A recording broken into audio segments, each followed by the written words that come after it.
Good afternoon. Thank you for joining us today on our inaugural Health Economics and Policy Forum.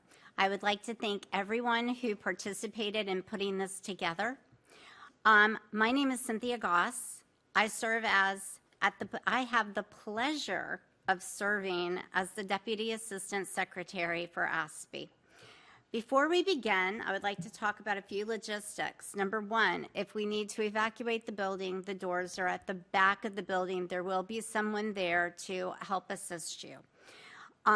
Today's forum will be recorded. It also is being published on the web.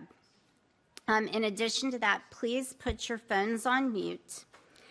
It is my pleasure to introduce my colleague, Dr. Mehmet Oz, the Administrator for the Centers for Medicare and Medicaid Services.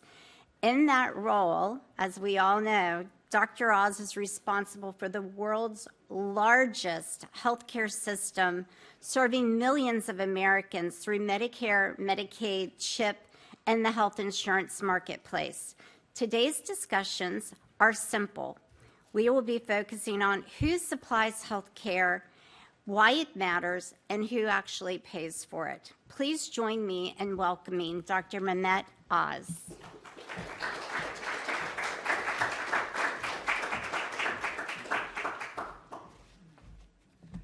I was trying to push this back 5 minutes because I had another meeting, and they said, well, you're actually opening it. So I said, I better get down there and open it. Thank you very much. Dr. Casey Mullen, lots of things you can. Mulligan is an interesting story because as a chief economist, which is going to be the role, chief regulatory officer, there's a lot of opportunities to do good, but there's also ways of breaking through barriers that have historically hindered us. And when I started at CMS early on, the president had nominated me about 10 days after the election. So one of the blessings, oh, here you are. Finally, we get going. One of the blessings of being nominated early is you can go race and go get talent, because the first thing you have to do is staff your team up. And so in that process, Steph Carlton, who's really instrumental in a lot of the team building that we did, and Brian Blaze I see down there, also someone I called frequently, and probably others in this audience that I can't see, I just was trying to collect names. And one name that came up fairly early on, obviously Casey Mulligan's name came up, but also Anup Balani, another economist at the University of Chicago. And so I started calling people to see who'd be willing to leave the positions they were in to be willing to come in. And I'd never thought about having an economist as part of a leadership team just because I thought, government already has economists. And it turns out that government has economists, but they don't agree with each other. And it reminds me of a story that my brother-in-law's father would tell frequently. My brother-in-law is Ben DuPont. His father was Pete DuPont, the governor of Delaware, also ran for president. And Pete DuPont was famed for saying that really what he wanted in his administration was just one thing, a one-handed economist. Because as you know, economists always say, well, on the one hand, but then on the other hand. And so you can't make a decision because they're not telling you where to go. And the most valuable thing an economist does is not just help you make decisions, but help you understand how to make a decision. It's a very different skill set. That's why in surgery, it's my training, there are many things you may think we do. But the most important thing is to make a very important decision about what you cannot cut.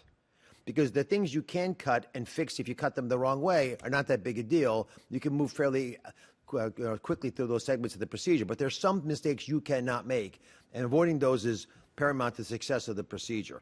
So what's the challenge? The challenge that Casey is inheriting is the reality that we have a healthcare economy that's growing so rapidly that we're at threat of being one massive healthcare system with a small country attached.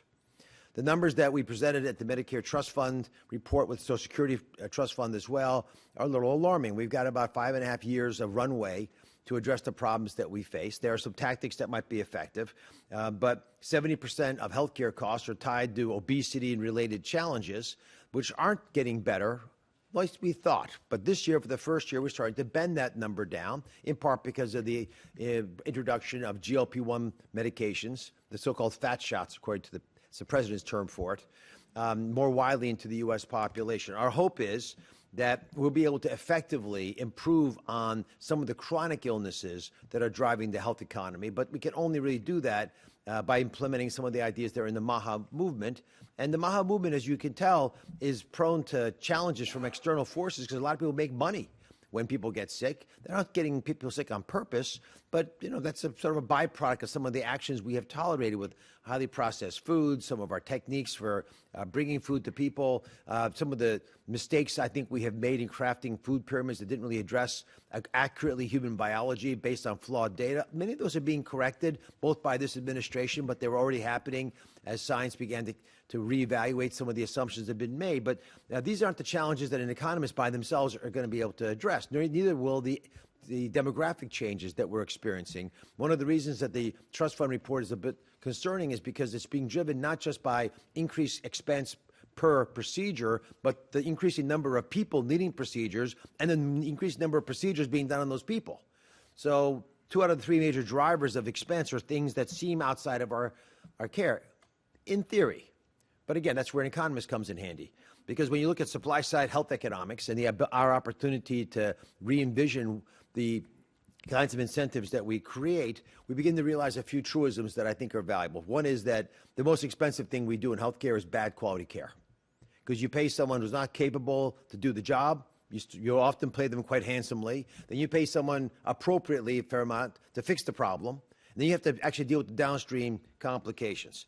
And so how we deregulate the system matters, so we don't let bad people practice, but we let good people get to that patient earlier. How we increase the supply of healthcare providers, which has been a big issue for the healthcare system, which is why we put the $50 billion into the rural healthcare program, largest investment ever from government in rural healthcare. 60 million people now are getting 50% more money from Medicaid than they've ever gotten before for 5 years in a row. You don't put that money into the system to pay bills. You put it in there to stimulate changes in how we think about delivery of healthcare, right-sizing the system, not downsizing it. And I think those are the kinds of things that a supply-side approach would be effective at, providing more services and higher quality services to make sure that people stay in the system in the right way, addressing infrastructure challenges, and the specifics of how that will drive down costs and where it might paradoxically increase expenses is going to be a big part of what Casey has to be able to fight down. CMS, ASPE, other groups have both had affordability as part of our end goal in healthcare. It's a top priority for the administration as well. And if you look across the board and survey data about the American people and where their concerns are, affordability is number one, but specifically healthcare affordability has become a problem because unlike not being able to afford eggs because they're more expensive this year than last year, in healthcare, if you can't afford to buy yourself or your family health, you don't feel like you own a piece of the rock. It's a much more visceral problem that you're facing and one that we're going to have to be able to address as a nation. Fraud, waste, and abuse has been a big part of this. There's definitely a nexus with an economist in that category because much of the fraud, waste, and abuse, which is now weaponized, run by foreign nationals and foreign multinational groups and sometimes foreign countries, is being driven because market economics dictate that if you can get money out of the system and not be penalized appropriately for it, then you're going to keep doing that. And during COVID, we actually taught an entire generation of fraudsters that you could take money from the federal government and not get caught. So, without stifling innovation and the access to care, if there are ways we can design programs that are more effective at dealing with these issues, it's going to help all of us. But there's another side to where an economist can play a role, because you should be asking yourself, is fraud a flaw of the system? Is fraud bad for your state or the economic system you're working in? And I ask that question because it's what an economist would often ask. I would argue the reason we have a lot of fraud in some states is it's not a flaw, it's a feature. I'll give you a concrete example. There are jobs called personal care services. These are people who come into your home and do what your family would do for you historically. They'll carry the groceries upstairs for their parent. And then we'll pay that kid to do that for their parent, even though they might have done it for free. But the reason that that's an important opportunity for a governor that's innovative is instead of having that kid unemployed and paying unemployment insurance to that kid, if I can employ that child and then get them paid by the federal government and then tax that and help my tax revenues and not have to pay unemployment coverage, that's a pretty good deal. And then take it one step further, if I could unionize that individual and take those union dues and get them pushed back into my party, political patronage, that's a pretty good business model for continuing to do well, good optics on the economy, and I get reelected because I've got advertising revenue. So this is the kinds of things that we're concerned are in the minds of some of the people who are our counterparties as we try to take fraud out. Again, an economist is well-versed at looking at perverse incentives, unintended consequences. Some of the things we've done in the healthcare system have done just that.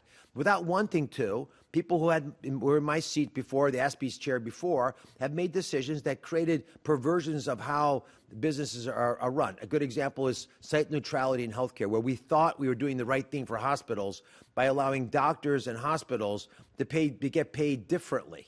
If the hospital gets paid 5 times more than the doctor for the same task, well, that means the hospital must be spending a lot more money, so let's give them more money. But the unintended consequence, as you all know, is the hospital just bought the doctors, because the doctors will join the hospital, get paid 5 times more for the same service, take half the money, give the hospital back half the money. They also allowed insurance companies to buy practices, and that changes the culture of medicine. So no longer do you have doctors who have their mojo and nurses who think they own the system, because actually they are corporate employees. And so these are issues as a nation we're going to struggle with, and there's no one better than an economist to be able to help with that. Let me leave you with 2 last little issues. The first is one that's in the news this week and will be for the rest of the year, which is the work requirements in Medicaid. I bring this up because this is not about money by itself. This is about how do we motivate people to do what's probably in their best interest, but certainly in the best interest of the nation. If you take people who are able-bodied on Medicaid and you don't push them to expect more of themselves, to seek a life of prosperity, but rather tolerate being on Medicaid, you create all kinds of perverse incentives. So the work requirement says that you have to spend at least 20 hours a week working, getting educated, or volunteering. You have to get off your tail and participate in society.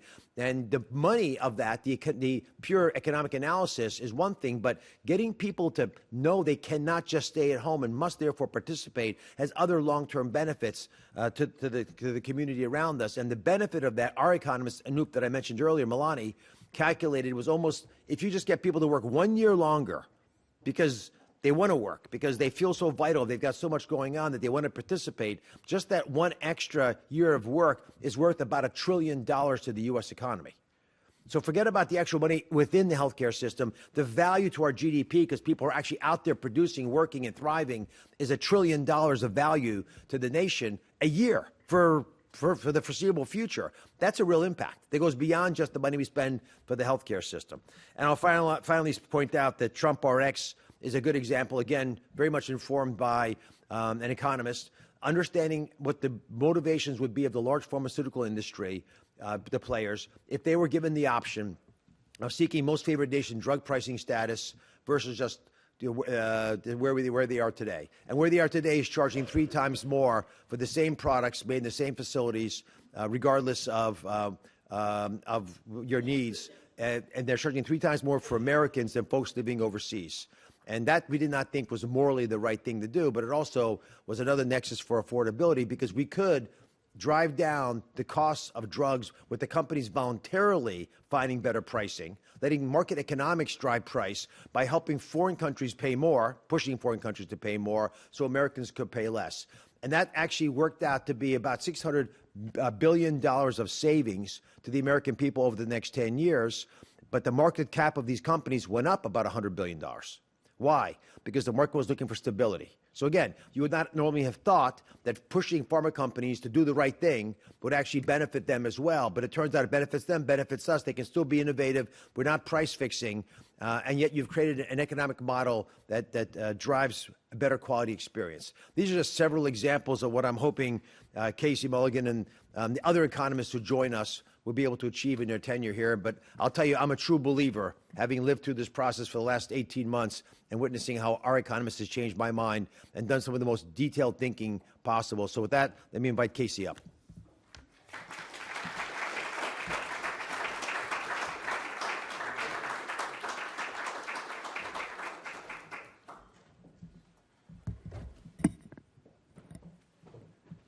All right, good afternoon.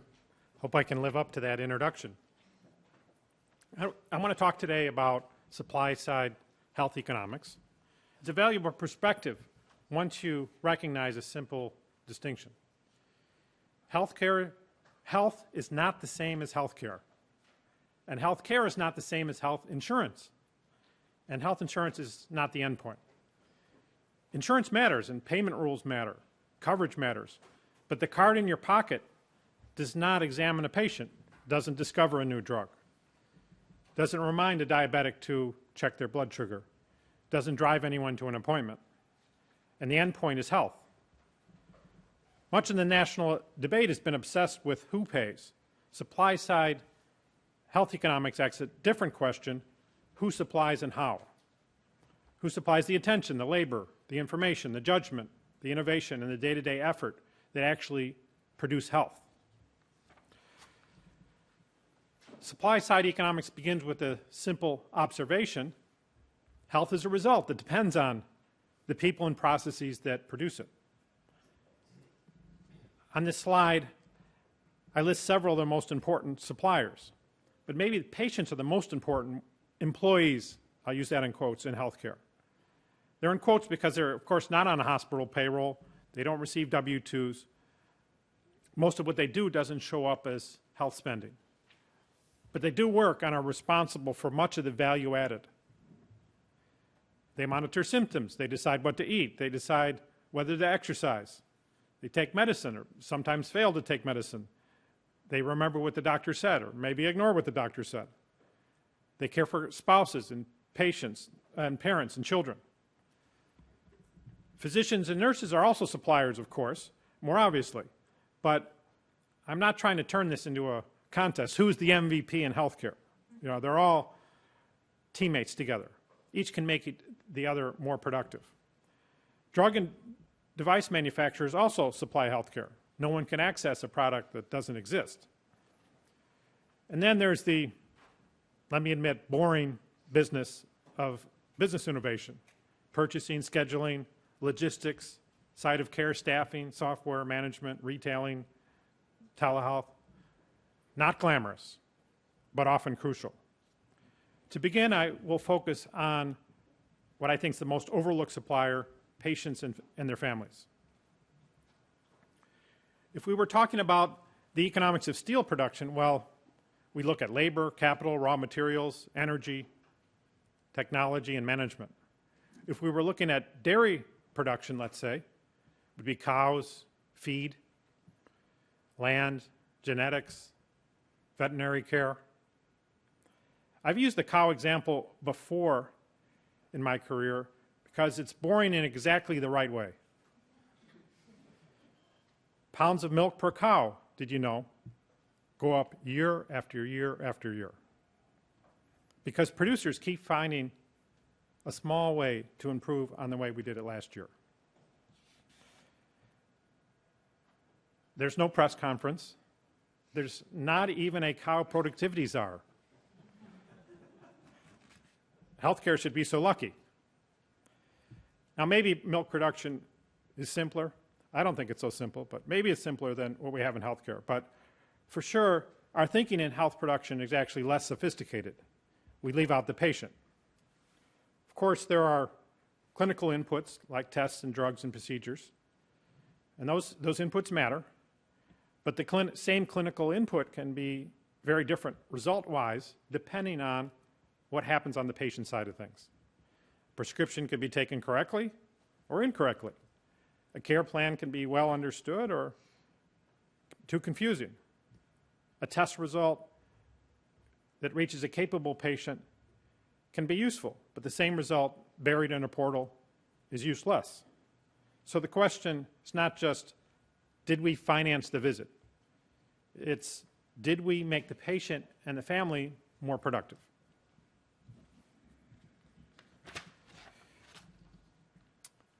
Now, this next point's broader than education. I'll confess I've been selling diplomas for most of my career, but there's more than diplomas. And let me be clear about that. Diplomas in education is something we easily measure, so that's why it gets disproportionate attention. But there's a lot more to patient capability than the diploma they happen to get when they were younger. It includes knowledge. Capability includes routines, discipline, memory, judgment, trust, sometimes the ability to navigate a complicated system. But patient capability produces health, prevents illness, and makes formal care more productive. It includes things like diet and exercise and monitoring, recognizing symptoms, knowing when something's wrong. For chronic disease, this is obvious. We have some numbers on the slide about diabetes self-management. Their education and support, we've measured some of these capability effects or benefits that I mentioned. A large review found that these programs for diabetes reduced HbA1c by about 0.61 points measured with, compared with usual care. They also reduce fasting glucose and blood pressure. Again, this is not education in the narrow schoolhouse sense, but it's still capability being built. Another, again, measurable area, so I can show you some statistics on it, is adherence, following the medication instructions and scheduling.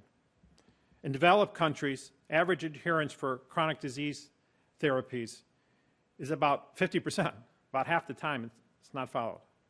20 to 30% of prescriptions are never filled, and up to 50% are not taken as prescribed. So patient capability is a supply-side issue. Patient's not just the object of treatment, but they're an input into the health production. Patients and families combine general evidence with circumstances that Washington cannot observe. They know the patient's habits, the daily routine, whether there's drinking, exercise, whether a fragile system is holding together. And the COVID pandemic is a useful example because it showed how centralized rules can disrupt self-management in tragic ways, really. And this is not relitigating the pandemic. To be clear, on my 2019 textbook, which was before the pandemic, it was already emphasizing the patient labor force that we've talked about today, and even discussing pandemic economics, although it seemed hypothetical when we wrote that book. But coming into the pandemic, people were managing their health imperfectly. You could criticize it. You could say, well, maybe some were overweight, some drank too much. They weren't doing exactly what the doctor said. Sure. But they were almost all doing something. They had routines. They went to work and school. They had recovery meetings, scheduling, meals, sleep patterns, family systems. Then many of those tools were disrupted through centralized policy. In work I did with Rob Arnott, we found that from April 2020 through the end of 2021, Americans died from non-COVID causes at an annual rate of about 97,000. That's an annual rate, above previous trends. The largest category you can see in the chart here was circulatory disease. Diabetes and obesity were elevated. Drug-induced and alcohol-induced deaths were elevated. Homicide and motor vehicle deaths were elevated too. This is the story about the patient's own health production system being disrupted. I think the tragic as the story is, the alcohol deaths in 2020 are informative about this. They were especially deaths from liver disease. I point that out because liver disease doesn't happen overnight. There's no good clinical reason to have a sudden spike in population deaths due to liver disease, but that's what we had.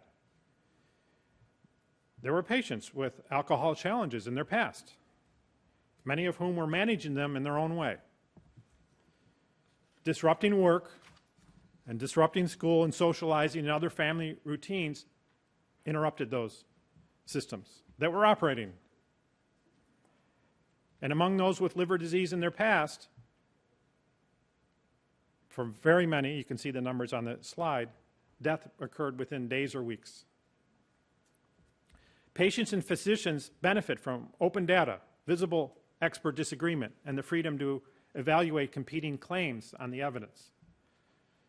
So the supply side test, in my mind, is simple. Does a policy expand patient knowledge, choice, and ability to act, or does it disrupt the self-management routines that patients and families are using? If policy expands patient capability, it expands the supply of health. If it breaks the tools patients use to manage themselves, it's reducing supply. Okay, let's now look at unpaid care. That phrase almost hides the point. It's important. It's preparing meals, medication management, preventing falls. It's the adult child who calls the doctor because the parent maybe is too proud or too sick or too confused to do that. Our office here, the Assistant Secretary Office for Planning and Evaluation, estimates that the economic value of unpaid long-term care services for after age 50, they looked at the group of people born from 1956 to 1960, turning 65 fairly recently. Most are expected to receive unpaid care after age 50. And the average lifetime value, including people who receive no unpaid care, which will be some, a minority, is about $107,000. Among those who receive unpaid care, 1 in 4 will receive at least $250,000 worth of unpaid care. These are big numbers. 107,000 is significantly more than private spending on elder care and a lot more than government spending on elder care. The same work were done by paid workers would show up as more clearly in the national accounting.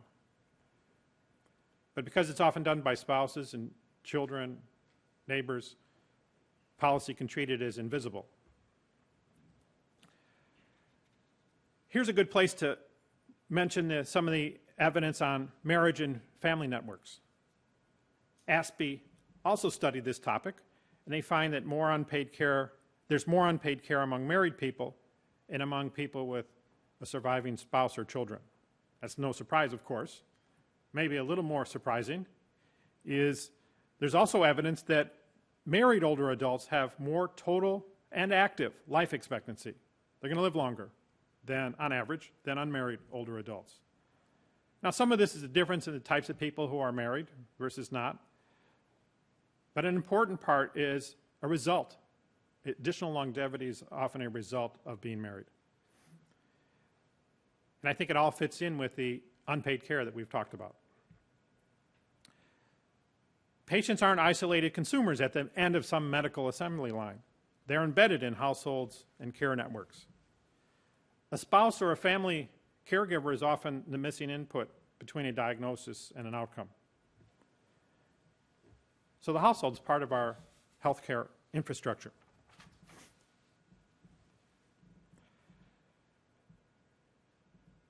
Now, measured spending misses another large input, patient and family time. You know, when Medicare pays a claim, we can measure that. We have data sets, lots of numbers inside those data sets we can measure. But same thing when a hospital hires a nurse, we can measure the payroll.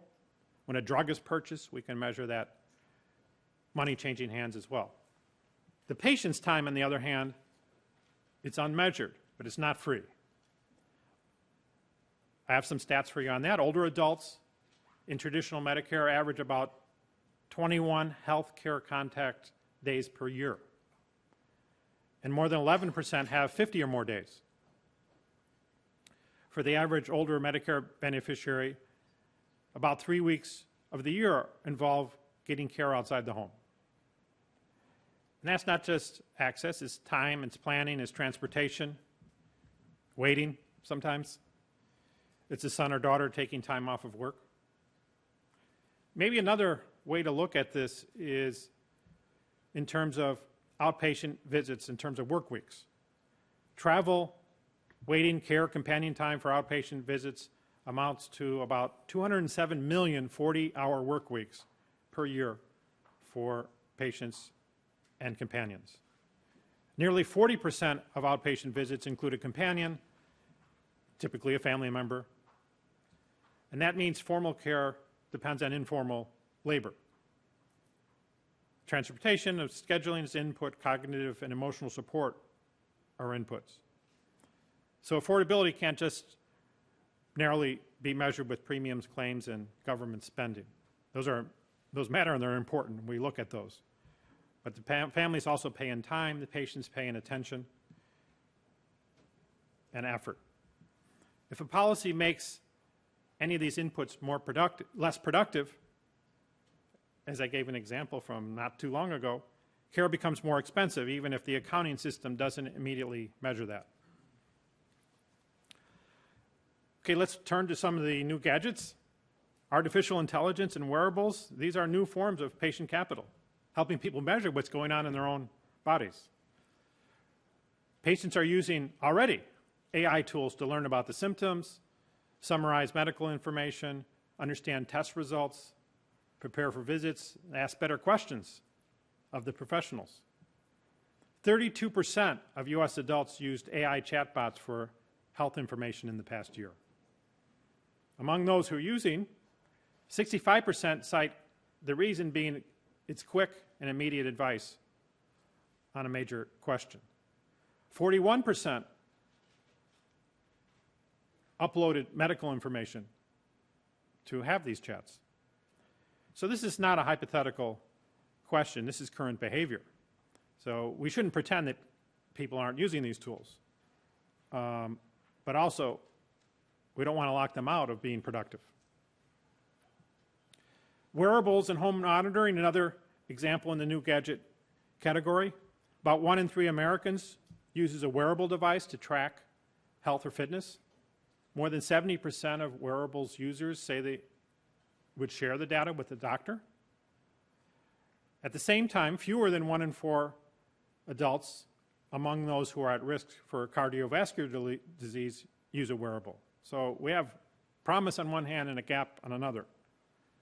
The promise is the information and the monitoring and early recognition for those who are users. The gap is the people who might benefit the most are not yet adopting these tools. And I think an important policy question is to make sure, as regulators, that we're clear about what the regulations are on the new gadgets and prevent locking people out of tools that would help them be more productive. Okay, let me turn now to a little bit more on information. Supply-side health economics emphasizes the importance of the patient, of course, but they need accurate information. They need access to their own data. They need the flexibility to act on personal and local knowledge that no federal bureaucracy can ever possess. A public health knowledge has an element of a public good. In principle, the government would help here. They would help acquire and disseminate the public health knowledge. But then give the freedom for patients to act. And remember, the patients are not just the recipients of the care at the end of that assembly line. They're sources of information.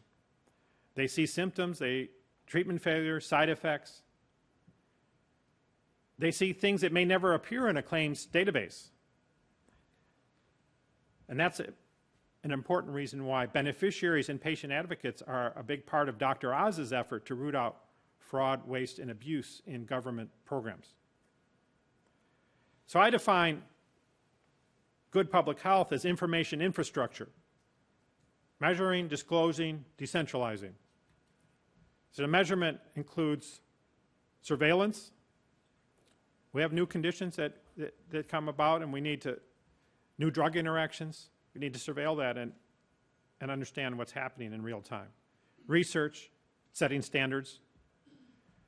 Disclosure means open data, being open about uncertainty, having disagreements. Decentralization means that patients, physicians, states, schools, and families can act on that information.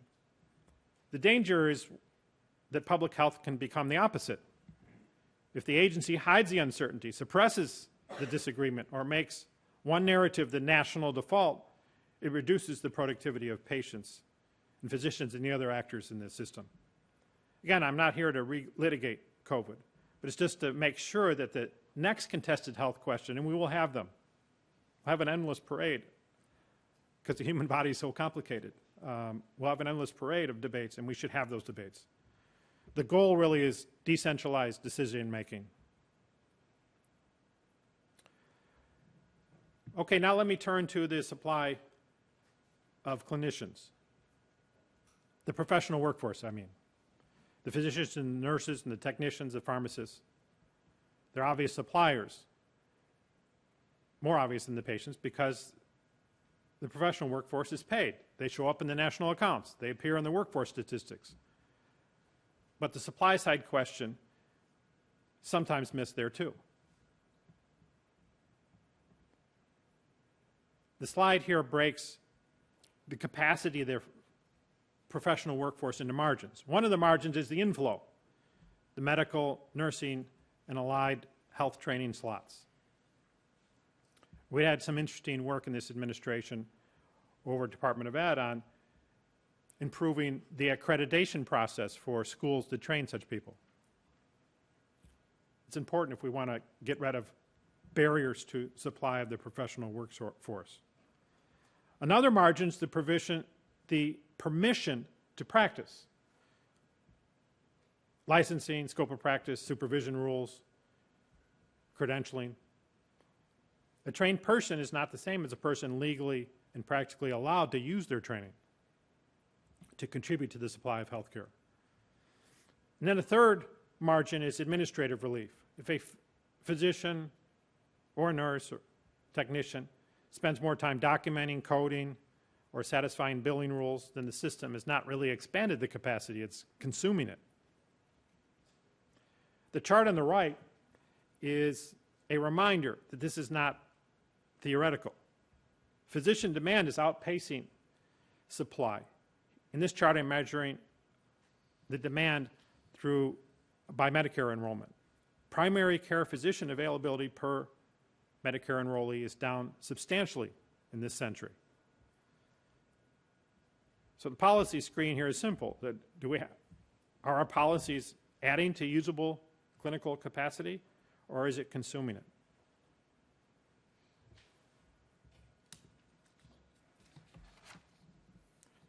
Now that slide was about clinicians as labor. This slide is about the organization through which that labor reaches the patients.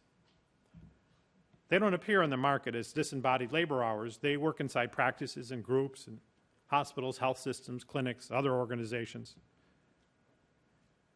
So ownership, entry, scale, and organization are part of the supply picture.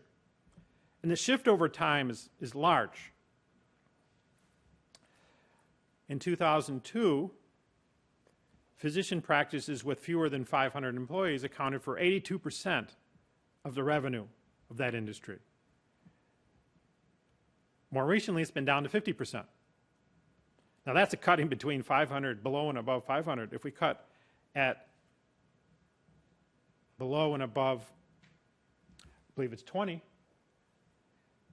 used to be 40%, the small practices, 20 or 19 or less.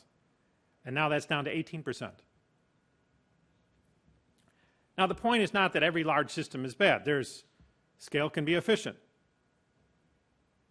The point here is we don't want policy forcing the scale in one direction or another. That's not just my opinion. Congress recognized this general problem in the Regulatory Flexibility Act. You know that act passed Senate unanimously? It's hard to imagine today. And what that act says is that one-size rules can be a problem. They ignore differences in scale and resources and can harm competition, discourage innovation, restrict productivity, create entry barriers, and deter entrepreneurs. All the senators agreed with that. That was 1980, but they all agreed with that. And it's still the law of the land. And that matters in physician practices. A small practice does not have the same billing department, compliance staff, legal team, or IT infrastructure. Uniform regulation is not uniform in its effects on these different types of organizations. If a policy makes small practice impossible, we should not be surprised when supply shifts away from the small practices. And this is I need to repeat because it's so important. This affects entry and competition and prices, local experimentation, physician autonomy. Expanding clinician supply is not just the previous slide of getting more numbers, but also getting them in the practices that make them both productive. Innovation, I'm afraid, requires room for failure, for different size suppliers to try something, experiment, they fail locally, and then scale up what works. So that leads directly to our next part of supply, the business innovation. Productivity gains in healthcare often come from moving care to a better site, improving scheduling, using telehealth, monitoring at home, different styles of contracting. These are not side issues. There are ways to expand effective supply. The boxes at the bottom in this slide, they represent competing sites and models for clinically appropriate services. Sometimes the right setting might be a hospital outpatient department. Maybe it's an ASC, maybe it's a physician office, an urgent care location, or even telehealth at home, in effect. The supply side question is whether the rules allow the right model to compete for the right service. And the policy barriers here are, I'm afraid, familiar. Certificate of need laws. Dr. Oz mentioned site-specific payment rules, incumbent protection, the swamp, in other words, one-size compliance burdens. All these things are barriers to business models. So again, this is another example where it's not just about who pays, but where do the benefit models, can they enter and compete, or are they protected in incumbent settings? I'm going to broaden what I mean by innovation. I covered the boring part already, so you can wake up. The new gadgets and the new chemicals, they're important, of course. And it's not just molecules in a lab. It can be products, devices, clinical procedures. Organizational innovation includes some of the things we mentioned. Process innovation, such as triage, scheduling, protocols. Of course, drugs and devices, diagnostics, we mentioned tests, wearables. All these things contribute to have the potential to contribute, if we can just try them, to a more productive health system. Now, health policy often treats access as only a question of who pays. Yeah, that matters. That will affect access. But the payer can't cover a product that hasn't been invented yet or brought to market. So you might think of innovation as being about future supply, and I'm fine with that thought. The future, I've gotten to an age where I realize the future arrives pretty quickly. Again, the Regulatory Flexibility Act recognizes what I'm saying here. As a general principle, regulation should not create unnecessary barriers to beneficial products and processes. In healthcare, again, they're drugs and devices, but also new sites of care, new workflows, new uses of AI. I think Operation Warp Speed is a positive example because it was not just simply about faster pandemic treatments. I think we have a lesson there that identifying and removing barriers, and Operation Warp Speed very much did that on the federal side of things, removing barriers to allow innovation to reach the patients more quickly.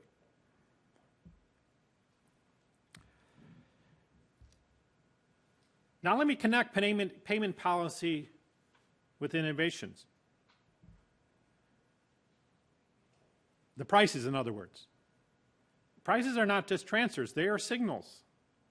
They're telling suppliers whether to enter, expand, invest, open a new site, try a new tool, run a trial.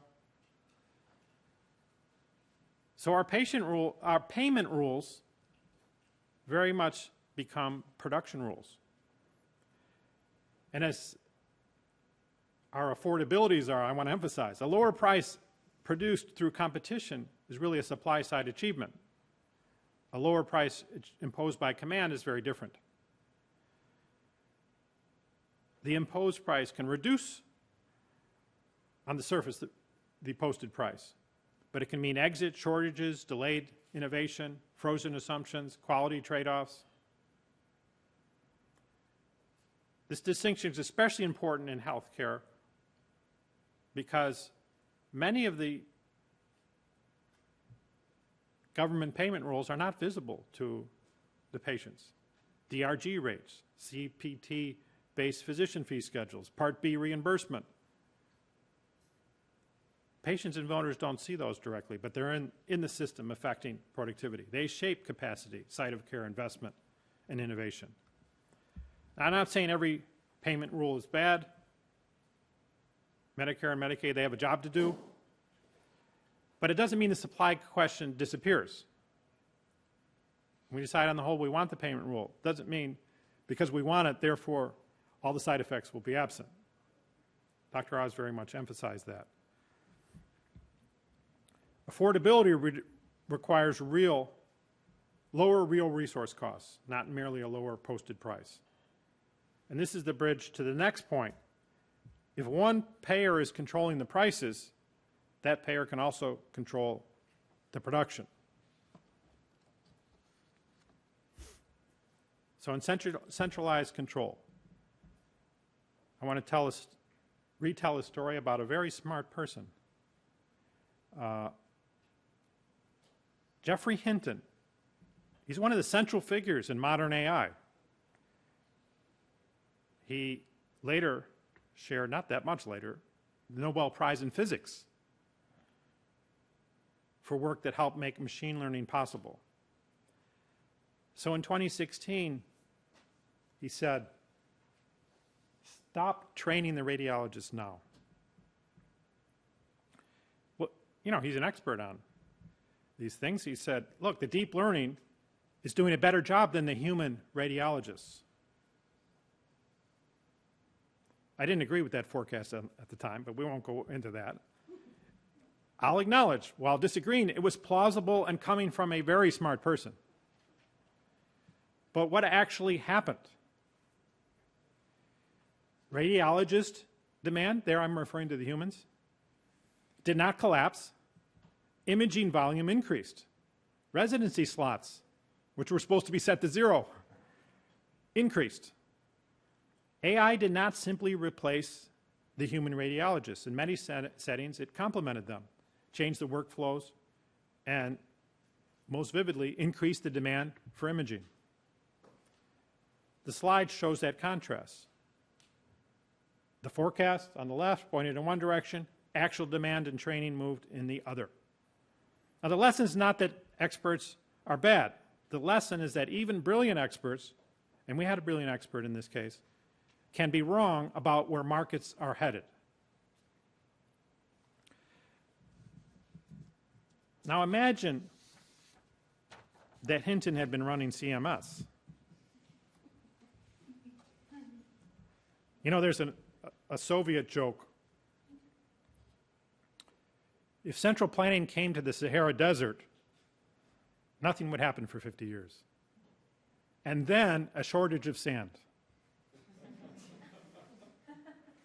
But one genius's forecasts converted into national policy is how you get a shortage of radiologists, or you would have gotten a shortage of radiologists. That's the danger of centralized systems. One view of the future becomes the rule. One rule, that one rule becomes a capacity signal, and that capacity signal shapes the entire supply chain. So single payer is often discussed as a financing reform. You hear the word payer. But monopsony payer does not merely just pay the bills. It turns one forecast into a workforce rule, a coverage rule, a payment rule. So say goodbye to your innovation. This is why competition matters. That's the opposite of single. Competition is many. It's not merely a way to lower prices. Again, your affordability czar likes to lower prices. It's good for that. But it's good for much more, which is discovery. It's how we find out what staffing models, care sites, AI tools, payment designs, and regulatory approaches actually work. Again, the Regulatory Flexibility Act, all the senators, I think some might have been absent on that day, but it was a unanimous vote. All the senators that were present agreed. Innovation needs room for different size suppliers, different care models, different forecasts. In a competitive system, bad forecasts remain local. One hospital can be wrong, one insurer can be wrong, one medical school can be wrong, One state can be wrong even. Other people can try something else in the competitive system. Prices and entry reveal bottlenecks. Patients and providers can move away from the bad forecasts. Firms can imitate what works and avoid what fails. On the other hand, with the centralized payer, bad forecasts are the national way. A single payment rule can become a workforce rule. Coverage rule can become a technology rule. That's the knowledge problem in healthcare. So while single payer sounds like a financing reform, single still means one, and one is not competitive. Now, it's not an argument that every private sector actor is wise and brilliant, and every public sector actor is foolish. It's really an argument about error correction. The competitive system has built-in error correction that a nationalized system doesn't have. Okay, let me close with a practical health policy test. A policy is supply side if it expands productive supply. That means patient and family capability, information, data access, better self-management, caregiver capacity, clinician capacity we talked about. It means entry and business innovation, new sites, new home and retail models. It means medical innovation, the new devices and chemicals, AI. It means public information and trust, open data, transparent uncertainty, visible disagreement, and it means competitive discovery, multiple approaches, entry, and at the government level, multiple approaches we call federalism. A policy's, I'm going to call it anti-supply, if it suppresses information, blocks entry, freezes prices without regard to supply response, or substitutes centralized control for local knowledge. Affordability fits the same test. There are two ways to make healthcare look affordable. One is to ration demand, restrict access, narrow choices, delay care, or hide costs in waiting time and bureaucracy. That's just an appearance of affordability because the posted price is low. The other way is to increase supply, more capacity, more competition, better technology, and more productive patients. So it's a simple but important distinction that I started with. Health is not the same as health care, and health care is not the same as health insurance. Yeah, the insurance matters, but it's not the end point. The end point is better health. And on that note, I want to say it's been an honor, and it is an honor, to be part of the effort to make America healthy again. The way forward is not to centralize the bill, it's to unleash people who produce health. Thank you.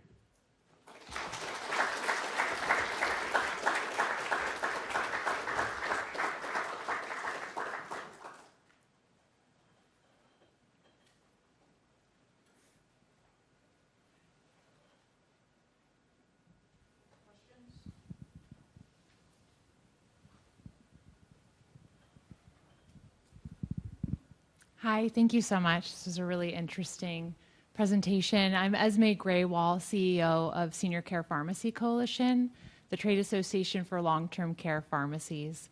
And I'm so glad that you mentioned, even when it wasn't on your slide, you mentioned pharmacists and the role that they play in the health ecosystem. So really looking forward to your future work and hopefully looking at that more in terms of the economics of particularly Medicare, but also the Medicaid programs.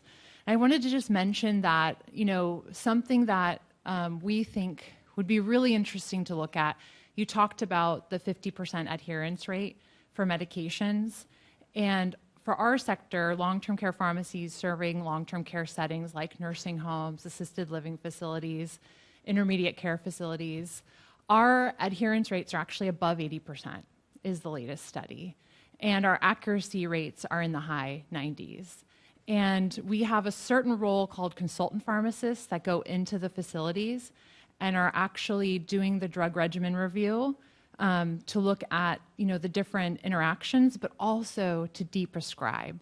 And it's a role that's really overlooked and not recognized in terms of the value, but we have a lot to offer, not only within the long-term care setting, but we think we have a lot to offer the overall healthcare system. We were part of Warp Speed, and we'd like to think we contributed quite a lot there to make those efficiencies that you mentioned, but would love to just partner and hopefully amplify the focus on long-term care pharmacists and the pharmacy role overall. So thank you so much.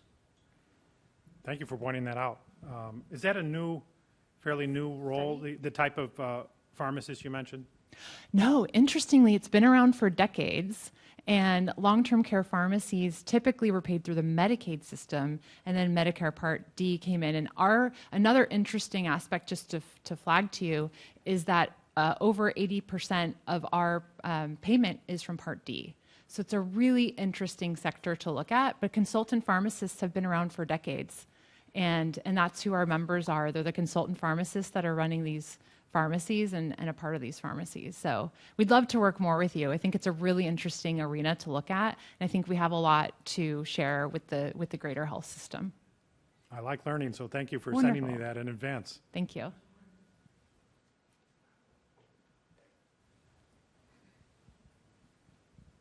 Hi, thank you so much for your presentation. I'm Catherine Hall. I'm with Paragon Health Institute. I'm curious your thoughts on removing restrictions on physician ownership of hospitals and how that could maybe contribute to a supply-side health policy reform agenda. You know, I can't speak for Secretary Kennedy and Dr. Oz. The broader principle we discussed today is letting different models be out there and show their stuff and fail if they're not good. An outright prohibition, I think that maybe the Affordable Care Act created an outright prohibition there. And so we don't know how they would perform because they're not allowed. Benjamin Jaros, the Hoover Institution. Follow-up area to that question, but sense of scale on the cost of site-specific payments, either on constraining supply or on costs of the federal government on the demand side, if you were to enact something like site-neutral payments. I don't think I can hide my opinion on that one. I wrote a letter. In my previous role for President Trump, I wrote a letter to Secretary Kennedy and Dr. Oz on behalf of I was representing small businesses, physicians, and we showed some of the statistics I showed today that being an independent physician is being driven out by those sort of payment policies. And it only makes sense, even though the physician might love the principle of being in an independent practice, the economics artificially are tilted in towards of joining that bigger system hospital, let's say. And we have other policies that are pointing in that direction.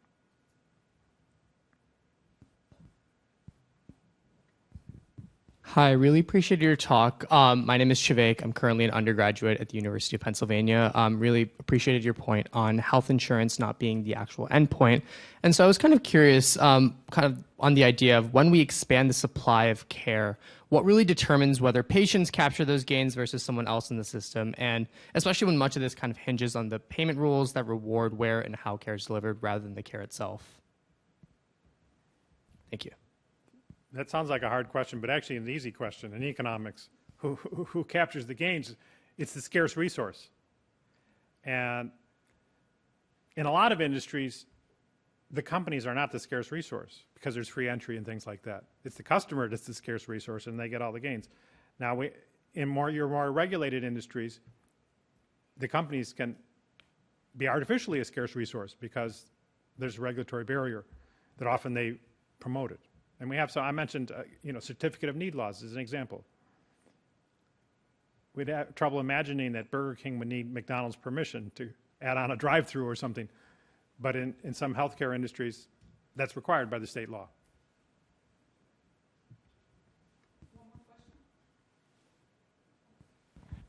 Hello, this is Allie Rakes. I'm a researcher in ASPE. So referring back to your point about expanding clinician supply, so the graph that you showed that demand for physicians outpaces the supply, and the policy levers that you discussed on that slide were related to licensing requirements and a few others. So are you suggesting that this imbalance in the market for physicians is being driven by graduated or educated people who are not able to then practice medicine, or is this imbalance being driven by lack of people graduating medical school?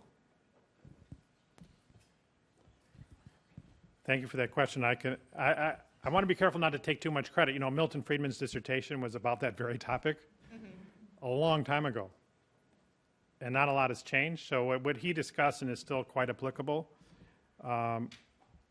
There are various trade groups that decide how many slots there will be in medical school. And so we've had follow-up studies that show really the bottom, where you see people dropping out would be in the pre-medical school undergrad. Are you majoring in pre-med? You might major in pre-med, but then realize I'm never going to get in because there's only so many slots and so many other people my age vying for those slots. So we see that weeding out later in the undergraduate years as people come to terms with, hey, there's a limited number of slots. Now, there have been interesting market responses around that. So we have I think they call it the DO, a different type of diploma that's been coming in as the MDs have been constrained in that way. Some states have said, maybe we can have nurses do some of this stuff because of the shortage that kind of came from the medical slots and other policies. So the shortages are coming from unfilled unfilled matches, or prior to that, those matches aren't being filled? No, at the undergrad stage. So am I going to apply to medical school? And a lot of people who were taking biology or pre-med say to themselves, I'm not going to send in an application. I'm going to do something else with my career because I've seen with my older classmates, there's so many rejections. There's only so many slots. So it tends to happen at that age. It's not that we get the graduates and then they're unemployed. Last question. Casey Brian Blaze with Paragon Health Institute. This was a great lecture. I think you did a really wonderful job of putting the patient at the center of the health production process. Most lectures on this would not have started with the patient. And then the unpaid family caregiver around that I thought was really a fantastic way to think about it. My question is health insurance. How important is it that patients be able to select the type of health insurance that best meets their needs? How important? Do I have to put on a scale from 0 to 100? Again, I would go more to the knowledge part of what we talked about today.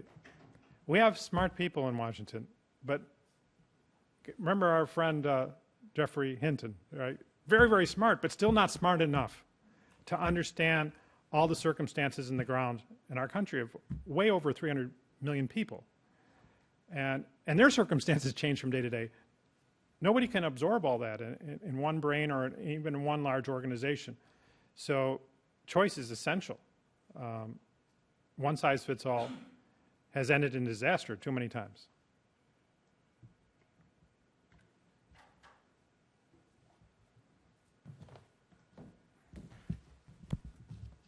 You have a question, Cindy? I do. Your turn, right? So, yes. So I would like to thank Dr. Mulligan, our affordability czar. As most of you are aware, he was deemed the affordability czar by Axios when he first came on board. So we call him the affordability czar, even though it's a shirt to prove it. I would also like to thank you for attending. I would like to thank Dr. Oz for participating. I feel as though we now are at the intersection of healthcare economics as well as policy. And I believe having our team with Secretary Kennedy as well as Dr. Oz and others such as Dr. Mulligan and G. Bay, we actually can address these issues at this point in time. And I would also like to thank our ASPE team because I know that we don't always think about them, but they do tons of research.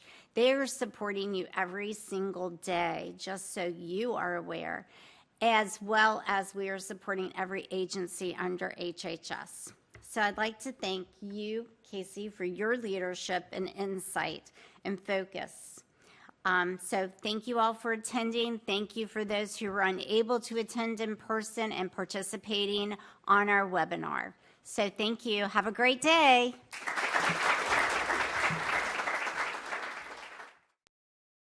Produced by the U.S. Department of Health and Human Services.